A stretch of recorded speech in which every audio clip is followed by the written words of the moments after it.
तीर्थ में जब भी कभी जाए तो 3 काम जरूर करना। लिख लें, लिख लो आप, काम में आएगी बात। स्वयं भगवान महादेव नंदी के सामने कहते हैं उनकी ही यात्रा सार्थक होती है जो तीर्थ में जाकर 3 काम करते हैं। तीर्थ क्षेत्रे सदा कार्य, तीर्थों में 3 काम जरूर करना। बच्चों ठीक बैठो। तीर्थ में जाकर के 3 काम करना। क्या क्या? तीर्थ क्षेत्रे सदा कार्य, स्नान दान जपादिकम। तीर्थ में जाते हैं तो या तो वहाँ कोई सरोवर है या कोई नदी है, भले ही आप 1 महीना रहते हैं उसमें कम से कम 1 दिन वहाँ आप स्नान जरूर कीजिए, वहाँ की नदी में या वहाँ के सरोवर में। पहली बात। और दूसरी बात यह है कि जब आप तीर्थ में जाते हैं तो एक भी दिन ऐसा ना जाए जिस दिन आप स्नान न करें। बहुत दुर्मट लोग नहाते ही कहाँ हैं, नहीं नहाते। लेकिन भगवान शंकर कहते हैं कि तीर्थ में रहने वाले लोग, हे नंदी, 3 काम नित्य करें।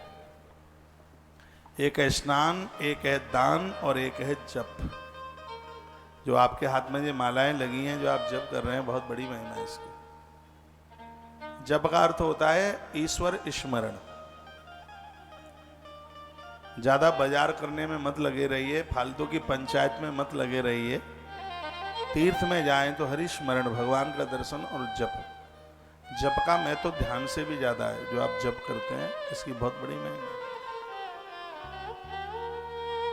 तो तीर्थ में जाएं तो 3 काम। स्नान, सूर्य उदित होने से पहले ही नहा लें, आपको कुंभ पर्व का सौभाग्य मिलेगा। जो सूर्य उदय से पहले नहा लिया जाता है उसे गंगा स्नान कहते हैं। 3 से 4:30 के बीच में स्नान कर लेते हैं, उसको कुंभ स्नान कहते हैं। और सूर्य उदय से लेके 1:24 तक जो नहा लेते हैं उसको मानव स्नान कहते हैं। और जो 8, 9, 10, 11, 12 बजे नहाते हैं, सच यही है, उसको पिशाच स्नान कहते हैं ग्रंथों में। पिशाच स्नान है, रक्त स्नान है। वो नहाना वाना कुछ भी नहीं है, रक्त के खून के कुंड में गिरना है। मनुष्य स्नान सूर्य उदय के 1:24 के बाद तक है। 6 बजे सूर्य उदित होता है तो 7:15 बजे तक स्नान हो जाना चाहिए हर हालत में।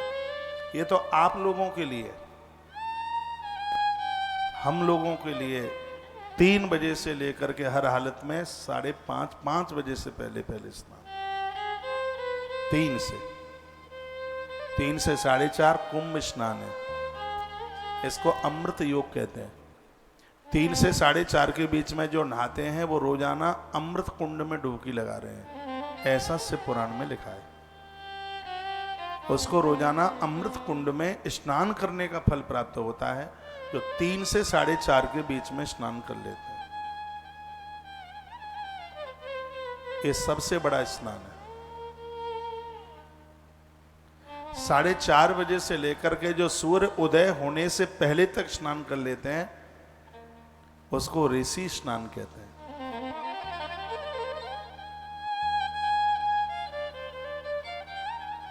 ये भी बड़ा अद्भुत है। ऋषि उसे कहते हैं जिसको इंद्रियां उसके बस में है। ऐसा कोई जीवन जिए इंद्रियां उसके कंट्रोल में हो जाएंगी।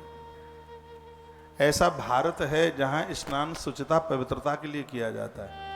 ऐसे बहुत देश हैं जहां स्त्री पुरुष रात के 12 बजे नहाते हैं।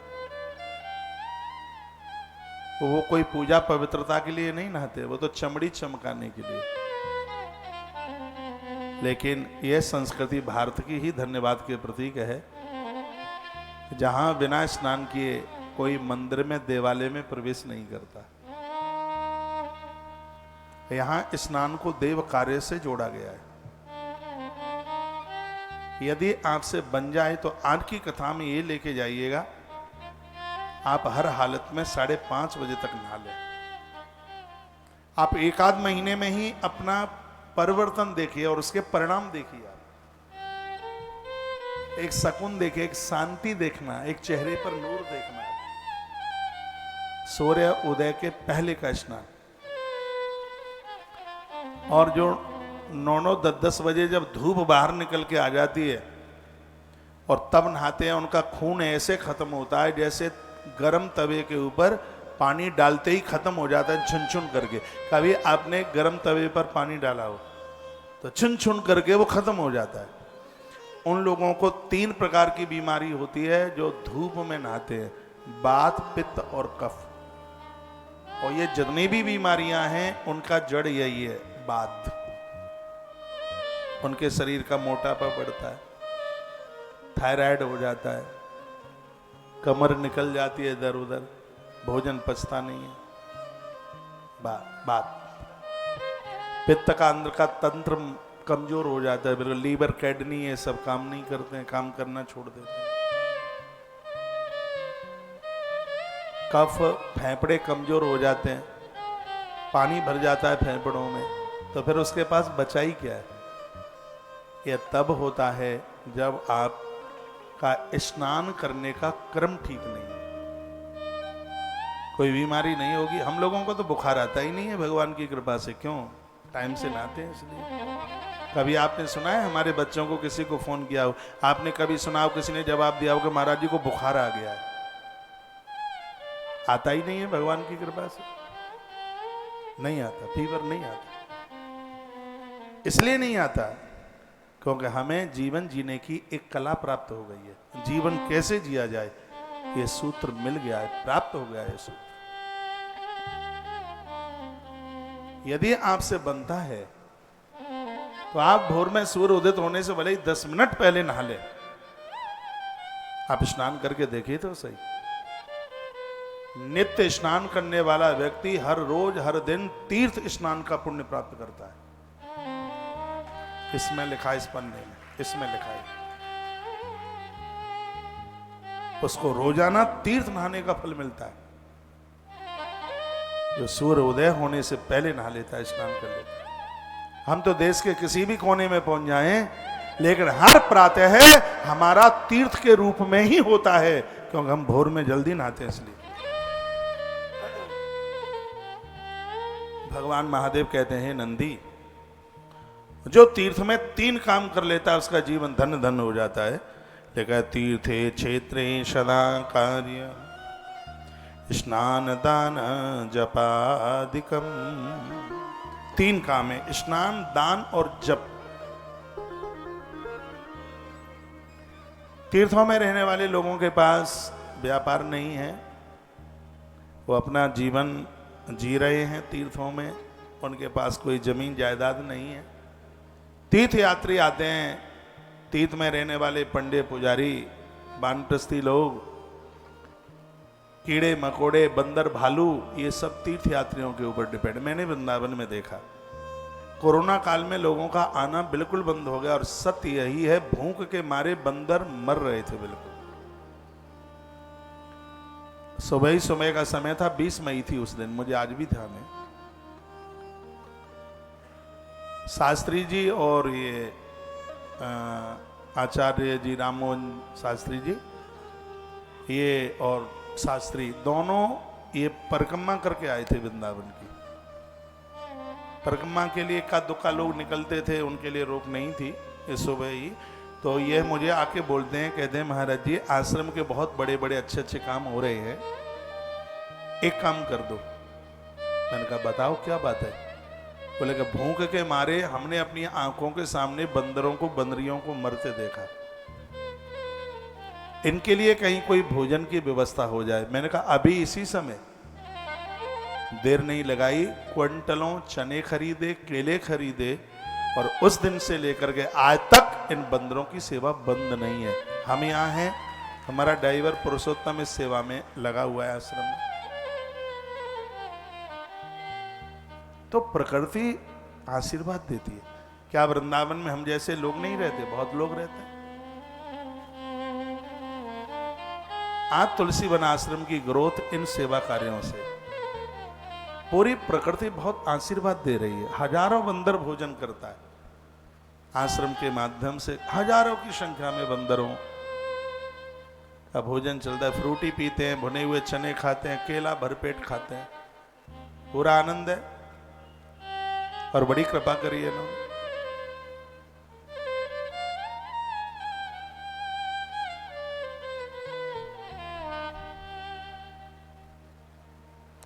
कुछ करोगे तो मिलेगा। धरती में बीज डालने पर ही क्विंटलों की फसल मिलती नहीं, कुछ नहीं। मनुष्य जीवन मिला है, तीर्थों में जाएं, देने से मन चुकी है। देते देते व्यक्ति देवता बन जाता है। रामचरित मानस के उत्तरकांड के द्वार नंबर 126 के नीचे सेकंड नंबर की चौपाई में बाबा तुलसी ने बड़ा अच्छा लिखा। सोधन धन्य प्रथम गति जाकी, धन्य पुण्य रते मते सोही पाकी। पाकी पवित्र, जो अपनी बुद्धि को पवित्र रखना चाहते हैं तो धन की पहली गति यही है, वह धर्म के ऊपर खर्च होना चाहिए। और आप लोग बड़े बड़भागी हैं, आपका धन सार्थक हो गया, आपका धन धर्म में लगा है।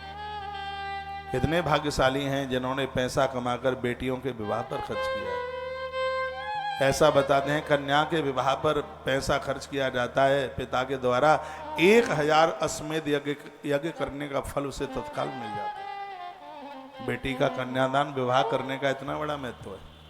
1000 अश्वमेध यज्ञ करने का फल मिलता है कन्या का हाथ पीले करने पर, उसका विवाह करने पर, उसका कन्यादान करने पर इतना बड़ा फल है। लेकिन किसी भाई ने अपने 20 नाखूनों से कमाकर, धन कमाकर अपनी बहन का विवाह किया है, उसको 10,000 अश्वमेध यज्ञ करने का फल प्राप्त होता है। बहन के ऊपर धन खर्च करना। तालियां बजाना मत बिल्कुल भी, शर्म लग जाएगी आपको, नजर लग जाएगी। धरती पर वह भाई, स्कंद पुराण से मैंने बोल दिया है, बलराम जी ने जब अपनी बहन का कन्यादान किया,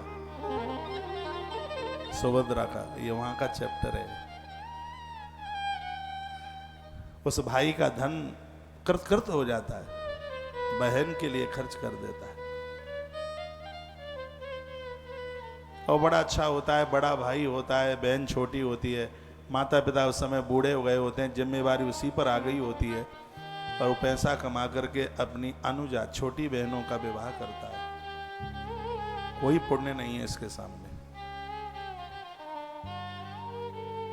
जो गिरे हुए बुद्धि दिमाग के हैं वो तो मम्मी पापा से लड़ते हैं, कहते हैं हम अपने बच्चों के लिए क्या कर रहे हैं, हम तो तुम्हारी औलाद का भरण पोषण कर रहे हैं।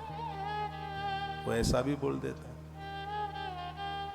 जितने भी भाई लोग मुझे सुन पा रहे हों, कभी तुम्हें भतई बनने का मौका मिले, भगवान सांवरिया सेठ को हजारों बार प्रणाम करना।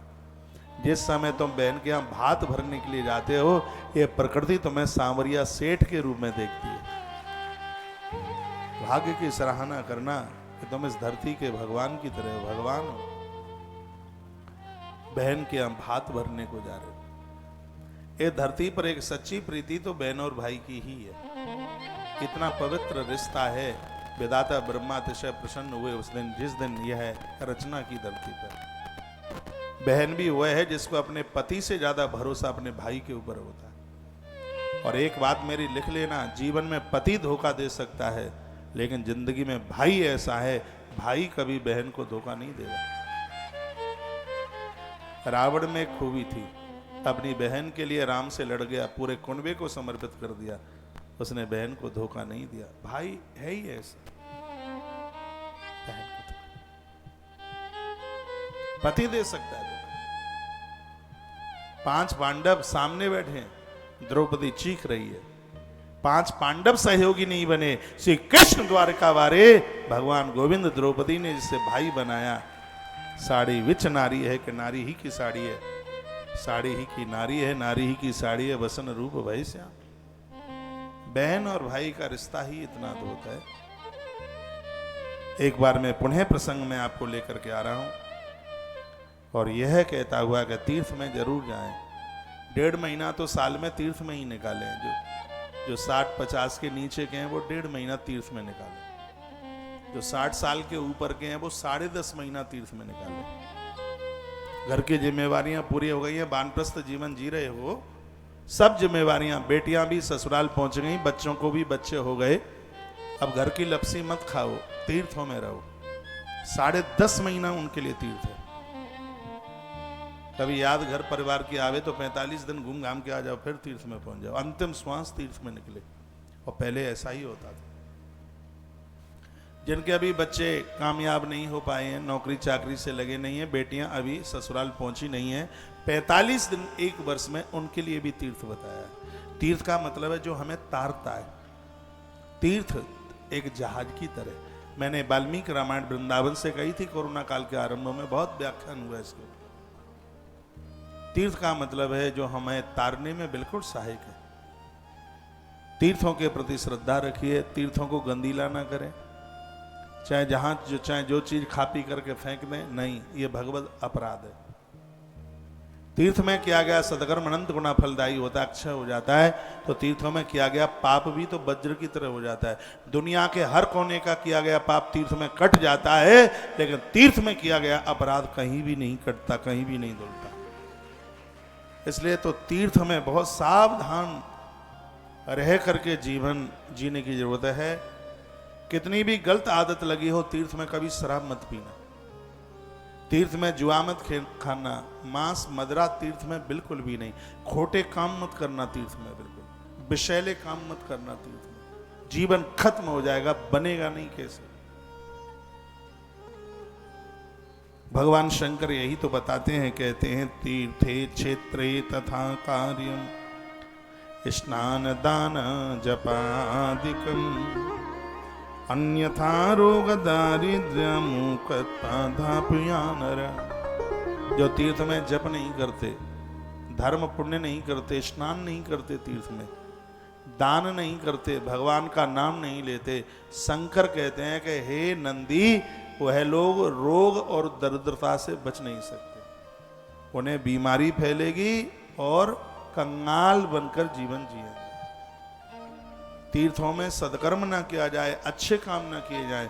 तीर्थों में यदि अपराध होता है तो मौत तो बिगड़ती ही है, लेकिन दो चीजें आ जाती हैं उस स्त्री पुरुष के पास, एक रोग और एक गरीबी।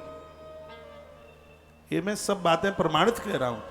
यदि मेरी बात गलत है तो कोई काट के बताए फिर। हाँ, यदि मैं प्रमाणित नहीं कह रहा हूं तो ये भी तो मैं बोलता हूं, कोई बोले तो सही कि तुमने ये गलत बात बोल दी है, प्रमाणित बात नहीं है। मैंने तो गंगाजली लेकर के कसम खाई है, बिना प्रमाण के मैं पवित्र व्यासपीठ से कोई अपनी मन मुताबिक बात नहीं करूंगा, क्योंकि मैं लोगों को कंफ्यूज में नहीं डालूंगा। कल हमने एक वीडियो डाली, शंकर पर तुलसी चढ़ती है, लोगों ने इतनी बड़ाई, इतनी प्रशंसा की है, अच्छे अच्छे वक्ताओं के मैसेज आए मेरे पास। जब उन्होंने वो श्लोक की कटिंग और उसका अर्थ पढ़ा है, उन्होंने मुझे धन्यवाद भेजा है। कल ही वीडियो डाली है कि शंकर को तुलसी चढ़ाने से मृत्यु लोक में सुख और मरने के बाद मोक्ष प्राप्त होता है। उसका श्लोक और उसके नीचे अर्थ लिख के भेजा। विरोधी कोई नहीं मिला।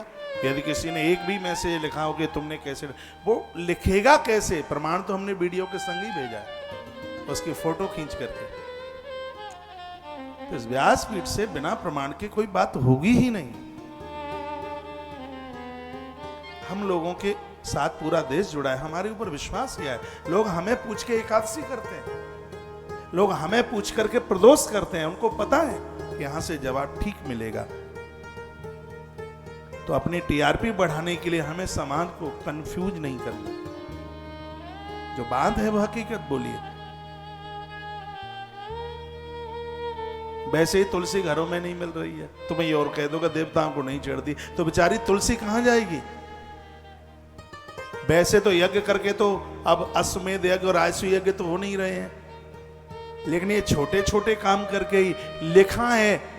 जो कोई स्वर्ण दान का कितना बड़ा महत्व है, इतनी महंगाई में सोना कहां से आएगा? तो पद्म पुराण में लिखा है कि सुबह ही सुबह तुलसी का दर्शन, बंदन, परिक्रमा, उसके ऊपर 1 लोटा जल चढ़ा दो तो मैं 50 किलो सोने का दान करने का पुण्य मिल जाता है। ऐसे तुलसी तो बचेगी, और जहां तुलसी होती है उस घर में कोई दोष नहीं होता। मत्स्य पुराण में लिखा है जिसके आंगन में तुलसी पूजती है उस घर में पितृदोष गायब हो जाता है। उस घर में पितृदोष, उस घर में वास्तु दोष नहीं रहता। तो तुलसी को वंदन हो, प्रार्थना हो तुलसी।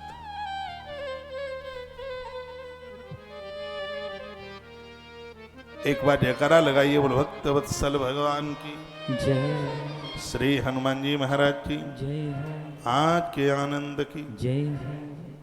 तो बड़ा आग्रह पूर्वक मैं निवेदन कर रहा हूं मैं आपको, तीर्थे क्षेत्रे सदा कार्यम स्नान दान जपादिकम। जब भी आप तीर्थ में जाएं तो 3-4 चीजें वो लेके जाएं, अपनी लेके जाएं। फ्री फंड की ना चाहें, एक अपना आसन, छोटा 1.5 बाई 1.5 का या 2 बाई 2 का आसन, जिसको घड़ी करके आराम से हमारी तरह थैला में रख लो। हम रेल में, हवाई जहाज में, देश में, प्रदेश में, कहीं भी आसन संग चलता है। भजन का अपना एक आसन, एक पंचपात्र, एक माला झोली और एक माथे पर लगाने के लिए रोली तिलक, चंदन रोली जो भी लगाते हैं। और भी कर लो तो इतना बड़ा पीतल का देवला, इतना बड़ा, एक पैकेट रोई, एक माचिस और एक डिब्बी घी, और इतना बड़ा तांबे का लोटा सूर्य भगवान को अर्घ देने के लिए, पूजा के लिए। पंचपात्र तो रखिए ही, छोटा सा इतना बड़ा पंचपात्र रख लो, इतनी बड़ी लुटिया रख लो। भगवान सूर्य को हम अर्घ दें तो जल की मात्रा 1.25 किलो, 1.25 सेर पानी होना चाहिए। आप इतनी बड़ी गिलसिया में देते हैं, यह भी विधान है। सूर्य भगवान को जब हम अर्घ दें तो 5 पौआ जल, देवताओं को मंदिर में भोग लगाएं, शंकर को विशेष रूप से भोग लगाएं तो इसमें 5 पौआ भोग यानी 1.25 सेर भोग, और ऊपर 1.25 रुपया, ये सब चीजें लिखी हैं। हमारे वृद्ध लोग बड़े होशियार होते थे गुरु के। अब आप कहोगे ये बढ़िया महाराज जी ने बात बता दी, अब 100 रुपया चढ़ाने की जरूरत ही नहीं है, 1.25 रुपया चढ़ाएंगे। लेकिन 1.25 रुपया ये वाला नहीं, 1.25 रुपया चांदी का जितना मूल्य बनता हो उतना चढ़ाइए। ये ठोपड़िया नहीं था उस समय, चांदी का चलता था, सोने का चलता था। यदि 1.25 रुपया लेके चल रहे हो तो 1.25 रुपया चांदी का जो मूल्य हो वो उतना। बात तो तभी सही मानी जाएगी। तो ये ठोपड़िया तो नहीं था उस समय, चांदी का था। तो अब 1.25 रुपया का कितना हो जाएगा चांदी का मूल्य, वो आप हिसाब गुणा भाग लगाते रहिए। कथाएं बड़ा आनंद देती है और ऐसा सूत्र देती हैं कि जीवन बिल्कुल एकदम बन जाए, बदल जाए। तो जब तीर्थ में आप जाएं तो इतनी चीजें लेकर के जाएं, और एक ही बार तो आपको बनाने की जरूरत है। मेरी बात मान लोगे, फायदे में रहोगे, घाटा कुछ नहीं होगा। और घाटा हो जाए तो फाइन लगा देना मेरे ऊपर, चाहे जितना। मेरे पास तो है नहीं कुछ फाइन देने के लिए, लेकिन हनुमान जी लगने ही नहीं देंगे, मुझे ये भी पता है। ये चीजें आप अपने साथ लेके तीर्थों का आनंद लीजिए। ऐसे नहीं भागते भागते भागते, चूहा भाग बिल्ली आई, चूहा भाग बिल्ली आई, जीवन भर भागते कब तक भागोगे? थोड़ा चैन से बैठिए। आज ही आए, सुबह 8:30 बजे उतरेगा महाराज जी, शाम 6 बजे गाड़ी। हमने कहा आई क्यों थे, घर ही रहते। थोड़ा चैन भी पकड़िए। जीवन भर तो हो गया तुम्हें भागते भागते, बच्चे भी बड़े हो गए, बच्चों को भी बच्चे हो गए, आदमी बूढ़ा हो गया, तुम भी पोपली हो गई, बत्ती सी टपक गई, कमर तीर कमान की तरह झुक गई, तो भी भागने से अभी बंद नहीं हो। चुप होके बैठ जाओ आराम से। नाग पंचमी यहीं की कर लो, काल रूपी सांप नहीं खाएगा। नाग पंचमी यहीं की कर लो, महाकाल की। दुनिया में नाग पंचमी मनाई जाती है, लेकिन नाग चंद्रेश्वर तो उज्जैन में ही होते हैं, वर्ष में एक बार जिसका कपाट खुलता है। तीर्थ में आह तीर्थे क्षेत्रे सदा कार्य स्नान दान जपादिकम अन्यथा रोग दारिद्र मुक्ता दापिया नरा। जलाशयों में जो बाथरूम करते हैं, मलमूत्र विसर्जित करते हैं, शिव महापुराण में लिखा है ऐसे लोग गूंगे और बहरे बन के पैदा होते हैं। इसलिए नदियों को गंदगी से बचाइए। नाभि के नीचे का वस्त्र नदियों में मत धोइए। शंकर की आवाज है ये। नदियां देवताओं को बहुत प्रिय हैं। नदियां देवताओं को प्रिय नहीं होती तो कन्हैया यमुना के किनारे, राम सरयू के किनारे और महादेव गंगा के किनारे, नर्मदा के किनारे वास नहीं करते। इनको नदियां प्रिय हैं।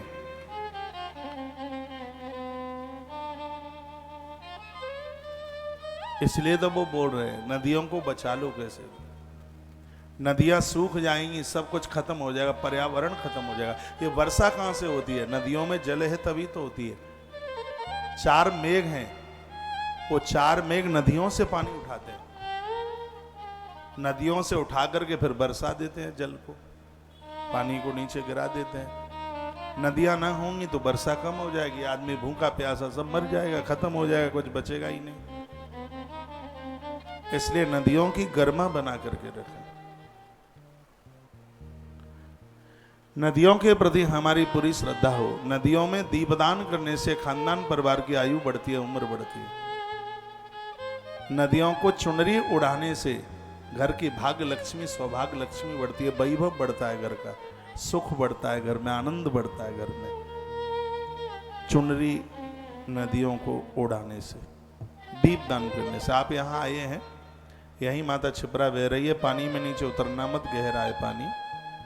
संध्या काल में एक दिया जला के आ जाया करो। नदियां बड़ी अद्भुत हैं। तो 3 बातें आप लिख लो। एक तो स्नान, सब नहा के आए हैं कि कुछ बिना नहाए भी आए हैं?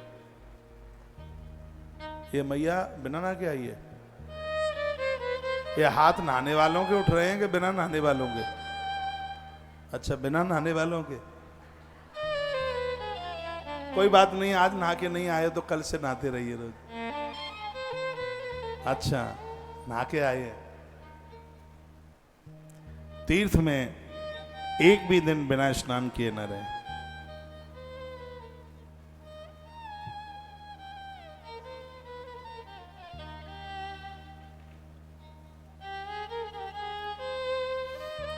दूसरी बात, तीर्थ में जप करें।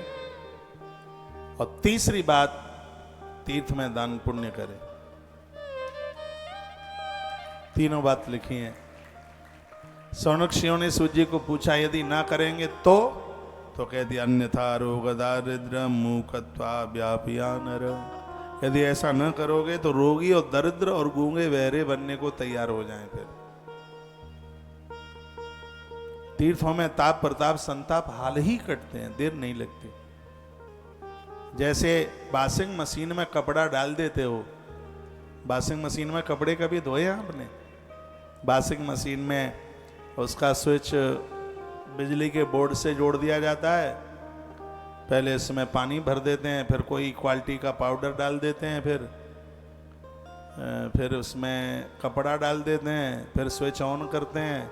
एक उसमें पाइप नाली सी लगी होती है, वो पंखा उसका घूमता रहता है और मैल कट कट के बाहर निकलता रहता है। ऐसा ही तो होता है।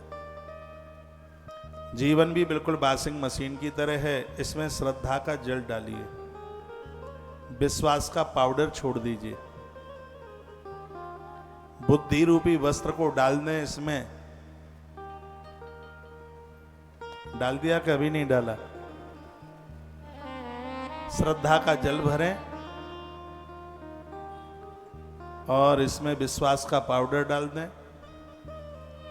तत्पश्चात बुद्धि रूपी वस्त्र को छोड़ दें इसमें, और धर्म रूपी स्विच ऑन कर दें तो पाप रूपी मैल कट कट के बाहर निकल जाएगा, जीवन चमक जाएगा, हम निष्पाप हो जाएंगे। निष्पाप किसे कहते हैं? जिसके अंदर पाप है ही नहीं। तो उसके लिए तीर्थ हमारे लिए एक बड़े सहायक बन रहे हैं। तो तीर्थे क्षेत्रे सदा कार्य स्नान दान जपाधिकम। जब जब भी हमारी तीर्थ में कथा हो तब तब दान पुण्य जरूर करना, और हमारे लिए ताली जरूर बजाना, क्योंकि आपके धन को धर्म में लगाया जा रहा है और उसका अनंत गुना फल दिलवाया जा रहा है उसको। भले ही आप 1 रुपए का सहयोग करें। अब तो मुझे ध्यान लग गया है, अब 1 रुपया आप चांदी का समझोगे, ये लोहे वाला नहीं समझोगे। भले आप 1 रुपए का सहयोग करें, लेकिन जब जब तीर्थ में कथा होती है तब तब आप अवश्य में सहयोगी बने। उज्जैन जैसे महातीर्थ में सप्तपुरियों में नाम, जहां कुंभ लगता है, 17 तारीख से नासिक में आयोजन है। जहां राम जी पहुंचे, राम घाट पर स्नान किया, सूर्पणखा नाक कटा के चली गई। भगवान त्र्यंबकनाथ जहाँ बैठे हुए हैं, 12 वर्ष के बाद जहाँ कुंभ का महापर्व लगता है, राम जी की यात्रा काल का अद्भुत स्थान है। और भगवान की कृपा से अगले ज्योतिर्लिंग का दर्शन यहाँ भी होगा और ऐसे अद्भुत महारुद्राभिषेक होगा। वहाँ भी जितने भी मराठी भाई बहन हैं, आप जरूर आइए। महाराष्ट्र, गुजरात और एमपी भी, मध्य प्रदेश भी जुड़ाई है, आप भी पहुँच सकें, जरूर पहुँचिए नासिक में। बहुत आनंद लेंगे, अद्भुत आनंद आवेगा, अच्छा लगेगा, पूरा आनंद होगा। नासिक में है अगला कार्यक्रम। एक बार फिर मैं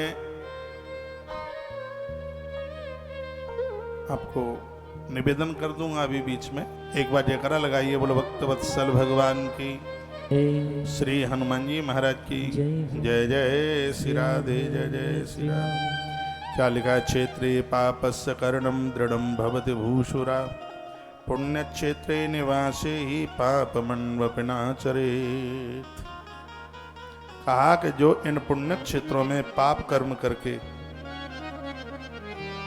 अपना जीवन जीता है, वह अपनी जिंदगी के साथ बहुत बड़ी भूल कर रहा है।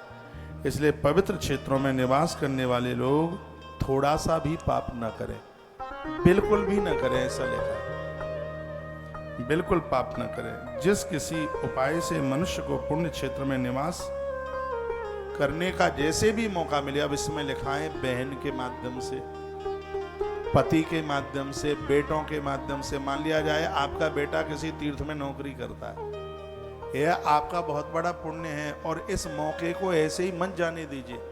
साल में एक आध महीने उसके पास जाइए। बहुतों के बच्चे भुवनेश्वर में रहते हैं, वहाँ से पुरी जगन्नाथ बिल्कुल नज़दीक है। स्कंद पुराण में वर्णन है कि जगन्नाथपुरी में किया गया जो सदकर्म है, हर समय पुरुषोत्तम मास का यानी अधिक मास का फल प्रदानित करता है, इसलिए तो उसका नाम पुरुषोत्तम क्षेत्र है। स्कंद पुराण में बड़ा वर्णन है उसका। अब आपका बेटा भुवनेश्वर है, वहाँ के आसपास है, कभी बहाने से चले जाइए और उसके माध्यम से आपको पुरी का दर्शन हो सकता है। आपका बेटा कहीं गुजरात में है, वहाँ से द्वारका नाथ बड़े नज़दीक हैं और आपको ये मौका मिल जाएगा। आपका बेटा कहीं दिल्ली में रहता है, गुड़गांव में रहता है, वहाँ से वृंदावन, मथुरा क्षेत्र, हरिद्वार कितना नज़दीक है, और आपको एक इतना बढ़िया अच्छा सा बहाना मिल रहा है, एक आध महीना वहाँ रह के आ जाइए, कभी वृंदावन चले जाइए, कभी हरिद्वार चले जाइए।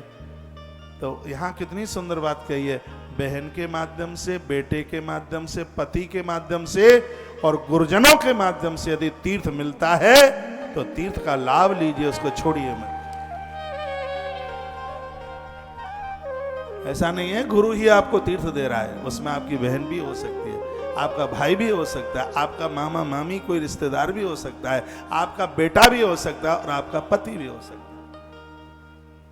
आपका पति तीर्थ में, उसको जॉब नौकरी मिल गई है, भले ही पैसा थोड़ा कम मिल जाए, उसको जोर मन दीजिए, अरे क्या है यहाँ पर, यहाँ तो सब साधु बाबा बैरागी रहते हैं, बड़े से शहर में ट्रांसफर करा के चलिए, जहाँ पर अपने हिसाब का पहन करके, चाहे जैसे चाहे, जहाँ बड़े बड़े मॉलों में, बड़ी बड़ी जगह पर, बाजारों में घूमें, तो ये दुर्भाग्य होगा। ये तीर्थ में रुकने के लिए कहिए, भगवान महादेव को प्रार्थना कीजिए, कहिए हे प्रभु कुछ वर्ष इस तीर्थ में हमारी और निकलनी चाहिए, ऐसी भावना।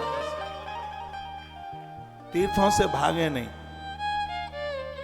तीर्थों में पहुंचे, वहां वास करें। यहाँ यही तो बोला जा रहा है कि किसी न किसी प्रकार से प्राप्नोति मरणम न रहा, जो तीर्थ में मरता है यमराज उसको लेने को नहीं आते, ये ड्यूटी नहीं मिली यमराज को।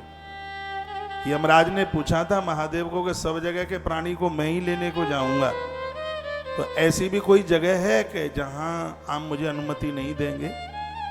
तो शंकर जी ने कहा हाँ, जो तीर्थ हैं, तीर्थ में यदि किसी की मृत्यु होती है, उन्हें लेने के लिए या मेरा नंदी जाएगा या नारायण का गरुण जाएगा उन्हें लेने के लिए। ये डिपार्टमेंट नंदी और गरुण के हाथ में है। तो लिखा है अथास्मिन् भारते वर्षे तीर्था प्राप्नोति मरणम नरः। भारतवर्ष के जो अद्भुत जो तीर्थ हैं, उन तीर्थों में यदि जिसकी मृत्यु होती है, वर्णन किया, वो लोग मुक्त हो जाते हैं, उनका उद्धार हो जाता है, उनका कल्याण हो जाता है, उनकी दुर्गति नहीं होती। पहले के लोग बड़े होशियार थे, तीर्थ यात्रा करने के लिए बुढ़ापे में जाते थे, और जब वो जाते थे तो पूरा खानदान परिवार रोता था। तीर्थ यात्रा के लिए तब ही लोग जाते थे उस समय जब आने की कोई गुंजाइश ही नहीं रहती थी, और 100 में से 5 आते थे लौट के, 5%, 95% तो वहीं के हो जाते थे, पैदल जाते थे। वो होली को होली जलाई, गेहूं की बाल खाई, पड़वा की होली खेली, दौज के गूजा खाए, 3, 4 और 5 एक दूसरे के ऊपर रंग डाला, छठवीं और सप्तमी को उन्होंने प्रस्थान कर दिया। बस वो बासोड़ा पूजता है ना, सप्तमी होती है, शीतला सप्तमी, उसको पूजन किया, बुड्ढा बुढ़िया दोनों निकल गए। पैदल यात्रा होती थी, बैलगाड़ियां चलती थी, और यदि वो कहीं जीवित आ गए तीर्थ यात्रा करके तो 40 कोस के लोग आते थे उनका दर्शन करने के लिए। और कहा जाता था कि रामदास ताऊ की यात्रा पूरी हो गई है। पूरा 40 कोस का आदमी आता था, और वो एक पोटला बांध करके लाते थे प्रसाद का। प्रसाद में क्या होता था? चिनोरी होती थी, मिश्री मिली हुई होती थी। बद्रीनाथ से आते थे तो उसमें दौल और डले होते। दौल जानते हैं? दौल नहीं जानते हैं आप? चने की दाल के 2 भाग, उसके ऊपर छिलका ना हो, और वो मिश्री और चिनोरी के साथ मिलाकर खाने में बड़ा आनंद आता था। बद्रीनाथ में उसका भोग लगता है। लोग यहाँ से, मैं आपको निवेदन करूंगा, कभी अमरनाथ आप जाएं दर्शन के लिए। शंकर की कभी मृत्यु नहीं हुई, इसलिए इस स्थान का नाम अमरनाथ है। अमर कथा सुनाई गई, अद्भुत जगह। जीवन में कभी मौका मिले इस स्थान का दर्शन करना। यहाँ श्वेत धोती, बेलपत्र वहाँ चढ़ाने के लिए ये लेके जाना, उसकी महिमा है। द्वारकाधीश जाते हैं, तुलसी पत्र की, तुलसी की माला अपने यहाँ की लेके जाना, वहाँ पहनाना। बद्रीनाथ जाते हैं, चने की दाल अपने घर से जरूर लेकर के जाना, पुजारी को देना, वो भोग लगाएगा, लौटा करके आपको देगा। चिनोरी मिश्री में मिलाया उसको जाता है, फिर प्रसाद में बांटा जाता है। पहले ऐसा होता था, लोग आते थे यात्रा करके, भीड़ लगी हुई होती थी। वो दादा भी सबको देख करके आंख में प्रेम के आंसू आ जाते थे। बेटियां आती थी ससुराल से, वो अपने दादा दादी मम्मी पापा के गले से मिलकर के बहुत रोती थी। प्रेम के आंसू होते थे कि भगवान महादेव ने हमारे दादा दादी को, माता पिता को जिंदा वापस घर भेज दिया है। नहीं तो लोग पूरी तैयारी के साथ जाते थे, ये आज छोड़ करके कि हम जिंदे आ ही जाएंगे। आज जैसी तीर्थ यात्रा थोड़ी ही होती थी कि जाओ बिहारी जी का दर्शन करो, सुबह निकलो, शाम को घर आ जाओ। ना उन्हें कोई प्रसाद से मतलब हो, तो बिहारी जी की गेट के सामने बगल में आके छोले भटूरे खाते हैं। जीभ बड़ी चटोरी है। लेकिन पहले की जो तीर्थ यात्रा भी थी वो बड़ी अद्भुत थी अपने आप में। जब भी कभी तीर्थ यात्रा जाते हैं तो वहां का प्रसाद लेके आइए। प्रसाद हम सर्व दुखानम, संपूर्ण दुखों का नाश करता है प्रसाद। कमाल कर दिया आज की कथा ने। क्षेत्रे पापस्य कर्णम दृढ़म भवति भूसुरा। हे ब्राह्मणों, यदि धरती पर सूजी सोनक ऋषियों को सुना रहे ना, वो ब्राह्मण है। हे ब्राह्मणों, इस धरती पर यदि तीर्थों में किसी ने पाप किया तो पाप इतना बढ़ जाएगा कि काटने से कटेगा नहीं। पुण्य क्षेत्रे निवासे ही पाप वर्णति न चरेत। और पुण्य क्षेत्र में रह करके जो व्यक्ति है वो दूसरी जगह पाप नहीं करता। तीर्थ में क्यों रहा जाता है? अब यहाँ एक प्रश्न किया गया। तीर्थ में क्यों जाया जाता है? तो यहाँ वर्णन किया है, सूर्य जी कहते हैं जो तीर्थ में जाते रहते हैं वो अन्यत्र जगह पर कभी अपराध नहीं करते, पाप नहीं करते, और जो जीवन में निष्पाप होकर के रहते हैं घर में रहने पर भी वो स्थान उनके लिए फिर तीर्थ बन जाता है। और ऐसी जगह पर मृत्यु होने पर या तो गरुण आते हैं या भगवान नंदी देव आते हैं उस जीव को लेने के लिए। इसलिए तीर्थ में पहुंच करके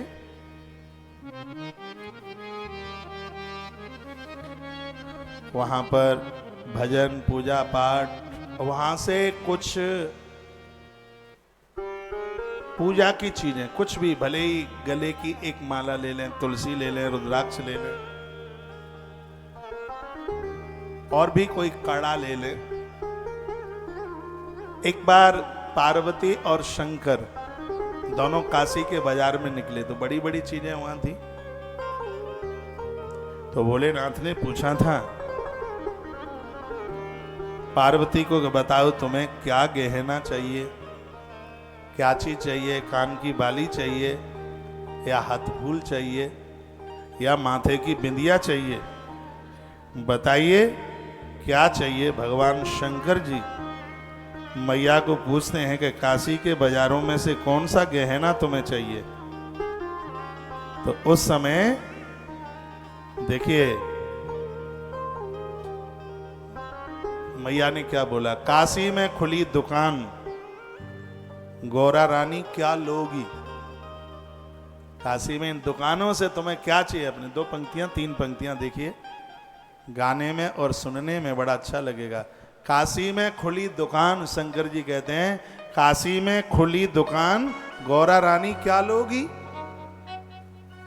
स्वर्ग तालियां आप ही बजाएंगे, थोड़ा एक मिनट इसको थोड़ा लंबा।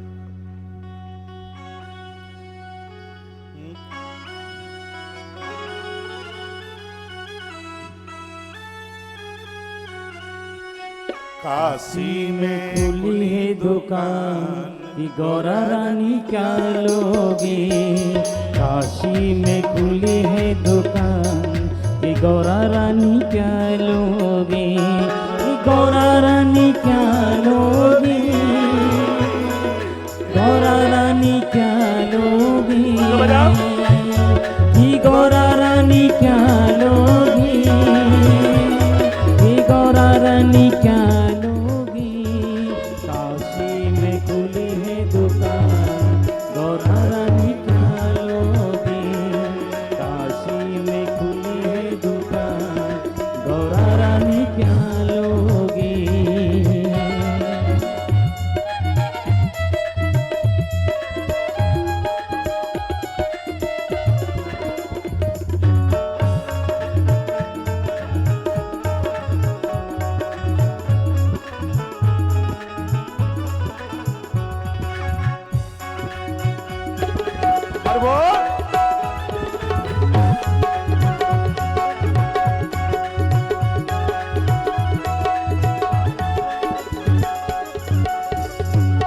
पायल तो मैं पहन के आई, पायल तो मैं पहन के आई।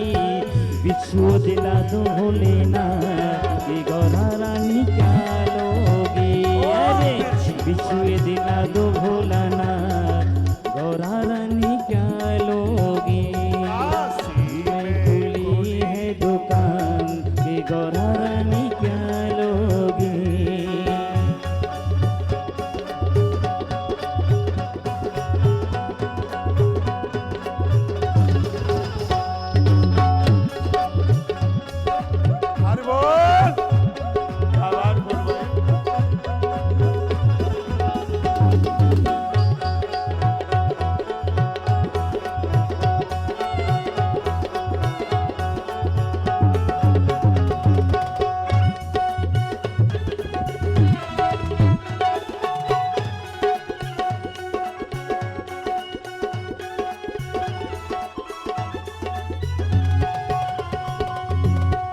लहंगा तो मैं पहन के आई, लहंगा तो मैं पहन पहन करके के भाई। आई, लहंगा तो मैं पहन के आई। ये जी चुनरी दिला दो लेना, मैं तो बस यही लूंगी। ये जी चुनरी दिला दो लेना, मैं तो बस यही लूंगी। सी में खुली है दुकान, गौरा रानी क्या लोगी, रानी क्या लोगी, ही गौरा रानी क्या लोगी, ही गौरा रानी क्या लोगी, ही गौरा रानी क्या लोगी। काशी में खुली है दुकान, गौरा रानी क्या लोगी।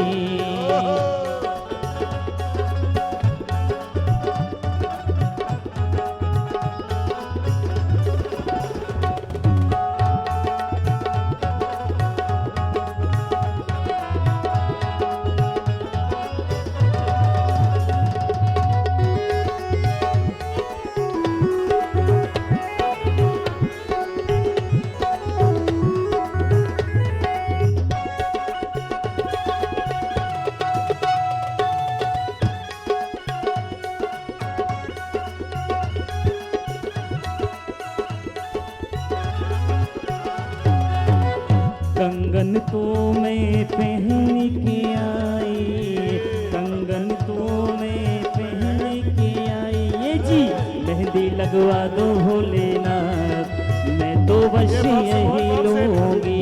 ये जी मेहंदी लगा दो लेना, मैं तो बस यही लूंगी।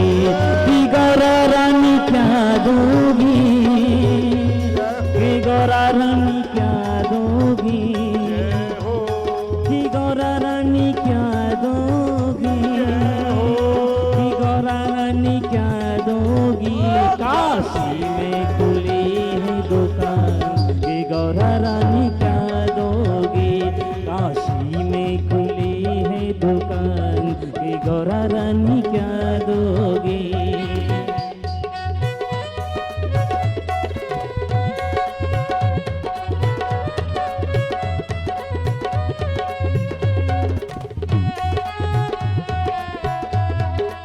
हरि बोल।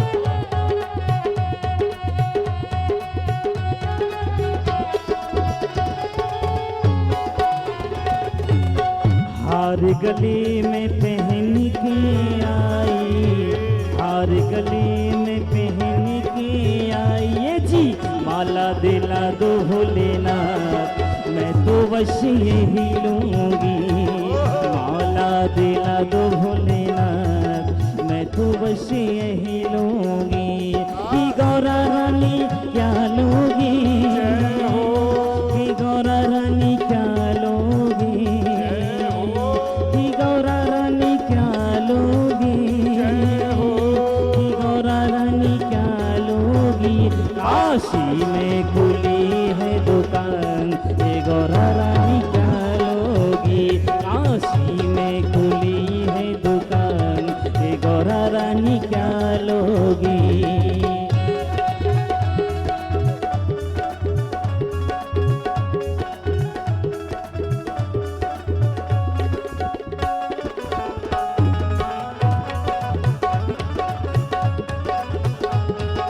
Nini da da da nini baba da da mama baba da da mama baba ga ga mama de ga baba ga ga mama de mama de ga सा। में खुली है दुकान, के गौरा रानी क्या लोगी। काशी में खुली है दुकान, के गौरा रानी क्या लोगी।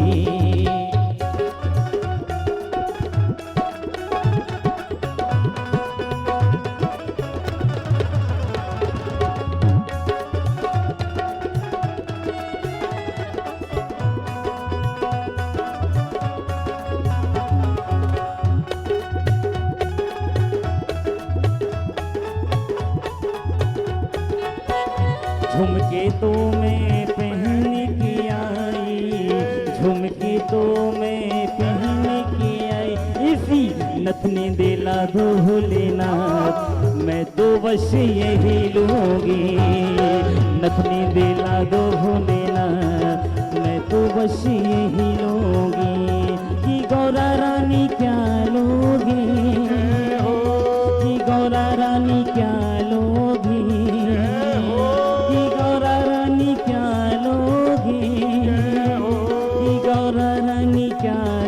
लोगी। काशी में खुली है दुकान, हे गौरा रानी क्या लोगी। काशी में खुली है दुकान, हे गौरा रानी क्या लोगी।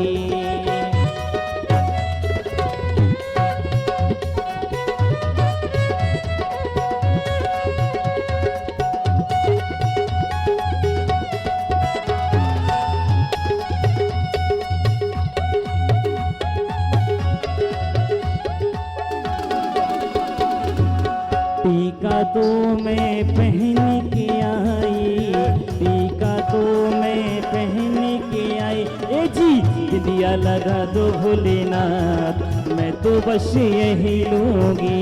ऐसी दिया दिला दो भोलेनाथ, मैं तो बस यही लूंगी। काशी में खुली है दुकान, गौरा रानी क्या लोगी। काशी में खुली है दुकान, गौरा रानी क्या लोगी। हो गौरा रानी क्या लोगी, हो गौरा रानी क्या लोगी, हो गौरा रानी क्या लोगी, हो गौरा रानी क्या लोगी। काशी में खुली है दुकान, गौरा रानी क्या लोगी। काशी में खुली है दुकान, गौरा रानी क्या लोगी। काशी में खुली है दुकान, गौरा रानी क्या लोगी। काशी में खुली है दुकान, गौरा रानी क्या लोगी। महादेव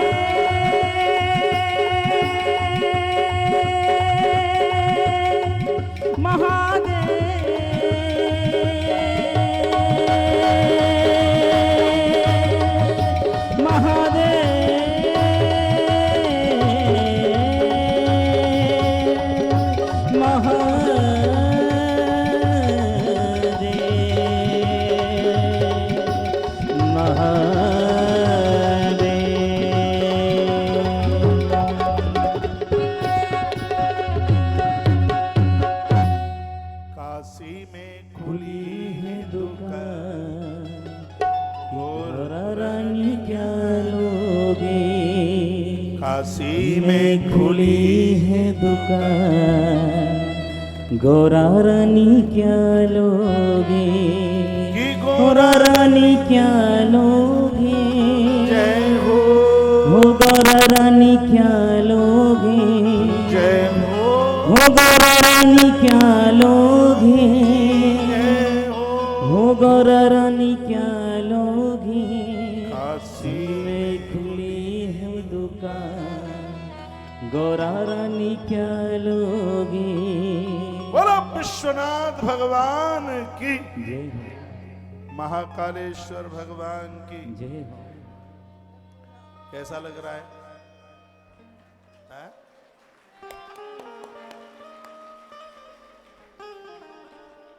काशी में खुली है दुकान, कि गौरा रानी क्या लोगे। काशी में खुली ये है दुकान, ये गौरा रानी क्या लोगे।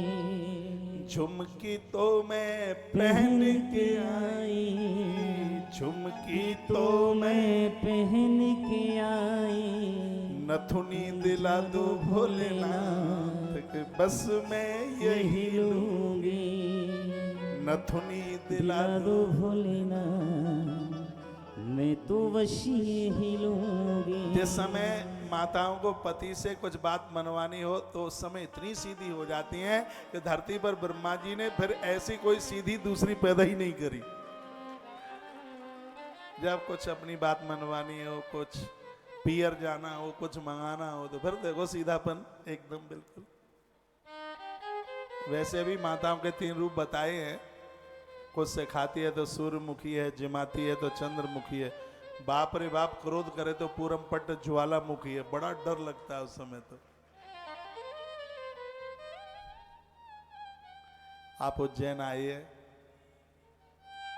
यहाँ के भी बाजार बड़ी जोर से सजे। यह भी होली से ही इंतजार में बैठे हैं, कब सावन आवे और यात्री आवे और हमारी चकाचक दुकानदारी चले। ये तो जरूर है 250 मांगते हैं, 50 में देते हैं।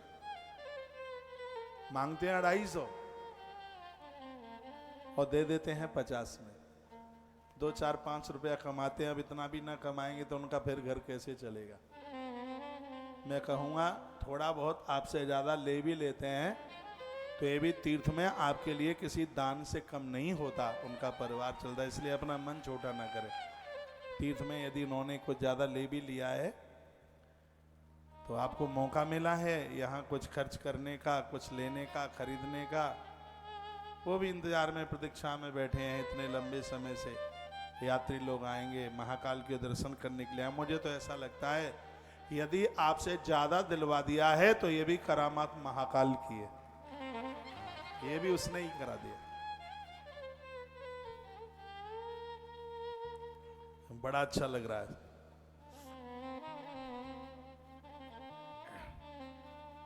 तो मैं इस प्रसंग को फिर आगे के लिए बढ़ाऊं। इसमें वर्णन किया है कि उन तीर्थों में जरूर जाइए जहां नदियां और समुद्र बहते हैं, या नदी है सागर बहते हैं, वहां जरूर जाइए। वर्णन किया हिमवद गिरिजा गंगा पुण्य सतमुखा नदी। हिमालय से एक नदी बहती है, उसका नाम है गंगा। इसमें लिखा है सतमुखा, मां गंगा को 100 मुख है। सब नदियों के मुखों का वर्णन से महापुराण में किया। जो मां भगवती जो गंगा है वो 100 मुख वाली नदी है, इसको 100 मुख है। वो वर्णन है हिमवद गिरजा गंगा पुण्या सतमुखा नदी। इस गंगा को 100 मुख हैं। ततीरे चैव काश्यादि पुण्य क्षेत्राण्यनेक। काशी जैसे पवित्र तीर्थ हैं वो इसी गंगा के किनारे बसे हुए। तत्र तीरम प्रशस्तम ही मृगे मृग बृहस्पतु षोड़ भद्रो दशमुखो पुण्योभीष्ट फल। यहाँ पर कीड़े मकोड़े पतंगे पेड़ पंछी जो भी कोई मौत को प्राप्त होते हैं तो वर्णन किया है कि उनका उद्धार आत्म कल्याण होता है, उनकी दुर्गति नहीं होती। किसी भी प्रकार से जीव की यहाँ पर मृत्यु होती है गंगा के घाट गंगा के तीरे तो उनकी दुर्गति नहीं, वो अपने आप में मुक्त हो जाते हैं। फिर का ऐसी नदियों के किनारे स्नान बंदन पूजन भजन ये सब होना चाहिए। उसके तत्पश्चात 24 मुख वाली नदी है। इस नदी का नाम है माता नर्मदा। रेवा मैया जो नर्मदा मैया उसको 24 मुख हैं। इससे पुराण में लिखा है चतुर्विंश मुखा पुण्याम नर्मदा च महानदी। मां नर्मदा का नाम नदियों में नहीं आता, महानदी में आता है। विशेष नदी में जो सप्त नदी है उसमें मां नर्मदा का नाम है। इसलिए तो कहा गया कि गंगा का स्नान करने से जितना पुण्य प्राप्त होता है मां भगवती नर्मदा का दर्शन करने से उतना फल प्राप्त हो जाता है। मां नर्मदा का महात्म्य में 14 तारीख को ओमकारेश्वर से नाव में बैठ करके 10 बजे से लेकर 1 बजे तक आपको सुनाने के लिए जा रहा हूं। यही 14 तारीख अगस्त वाली। जो वहाँ आसपास के लोग हैं ओमकारेश्वर आ जाना, दर्शन कर लेना, आके थोड़ी मुलाकात भी हो जाएगी क्योंकि वहाँ के आसपास भी मैंने कथाएं करी हैं। भगवान ओमकार ममलेश्वर के दर्शन हो जाएंगे और 2-2 बातें आपसे हो जाएंगी। अपनी हम आपको सुना देंगे, आपकी हम सुन लेंगे। टाइमिंग से ध्यान रखना, सुबह 10 बजे से लेकर दोपहर 1 बजे तक ओमकारेश्वर मां नर्मदा का पावन किनारा है जहां नर्मदेश्वर प्रकट होते हैं। बड़ी अद्भुत जगह है। आजकल तो मंदिरों में अंदर जाने ही नहीं दिया जाता। ओमकारेश्वर भगवान की व्याख्या है, महिमा है, नीचे से कोई पाइपलाइन नहीं है लेकिन नर्मदा मां का जल ऑटोमेटिक ओमकारेश्वर की पिंडी के बगल में से निकलता। वैज्ञानिक लोग अचंभित हुए इस बात को देख करके। ऐसे भगवान ओमकार मानधाता राजा ने यहां तप किया है।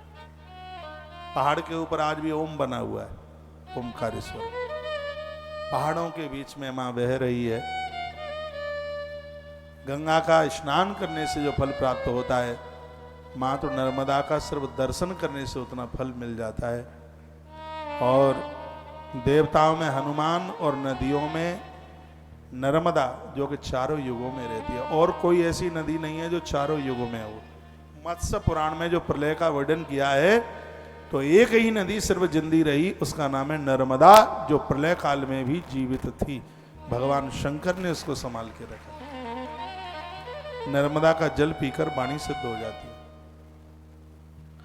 तो उस दिन वहां से हम नर्मदा महात्म्य 3 घंटा आपको सुनाएंगे।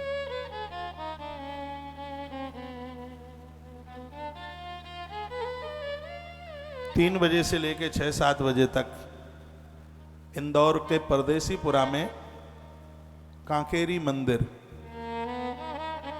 आज ही मैंने अनाउंस किया है, तो 14 तारीख को ही 3 बजे से लगभग 6, साढ़े 6, 7 बजे तक यह कार्यक्रम चलेगा।